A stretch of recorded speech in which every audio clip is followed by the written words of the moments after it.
یعنی کہ تو ایسا ہے ویسا، یعنی گالی کی تعریف متعین کر دیتے ہیں اس کو سمجھانے کے لیے۔ کسی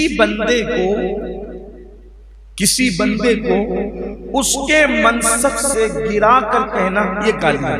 اب سمجھ گئے گالی، ساری وعیدیں اسی گالی پر ہیں۔ اب جو ہم دے رہے ہیں وہ بہت گندی ہے، لیکن گالی مطلب کیا؟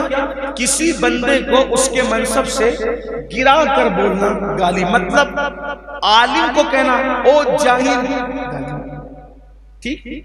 عالم کو اپنے کہا او جاہل گالی، نیک کو کہا او بدکار گالی، نیک انسان کو کہا او ریاکار گالی ہے نا، یعنی اس کے منصب سے آپ نے ہٹایا اس کو۔ اسی طریقے سے کسی شریف آدمی کو کہا او بدمعاش گالی ہے، کسی عقل مند کو کہا او بے وقوف گالی ہے۔ اب سمجھ میں آ گئی گالی؟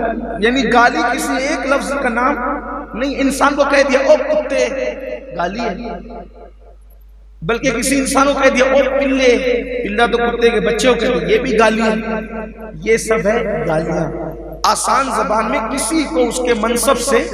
اب انسان کو کتا کہا تو ہو گئی گالی، اور کتے کو کتا کہا تو گالی نہیں، کیونکہ اس کا منصب ہی وہی ہو۔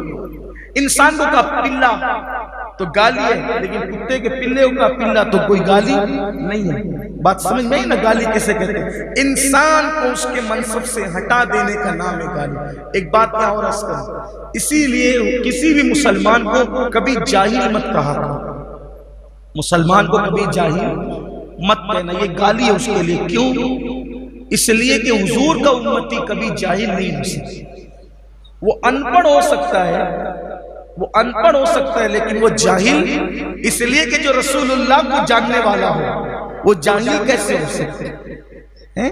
وہ زمانے جاہلیت والا جاہل کہہ رہا ہوں۔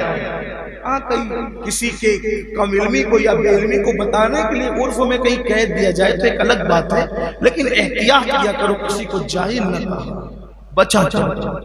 اسی طرح کسی مسلمان کو بے وقوف بھی مت کہا کرو، حالانکہ بہت آسانی سے لوگ کہتے ہیں بے وقوف ہے، احمق ہے، بچا جاؤ، مت کہا۔ پہلی بات تو یہ کہتا ہوں اپنی زبان کو کنٹرول میں رکھو میرے بھائی، کسی کو کچھ نہ کہا۔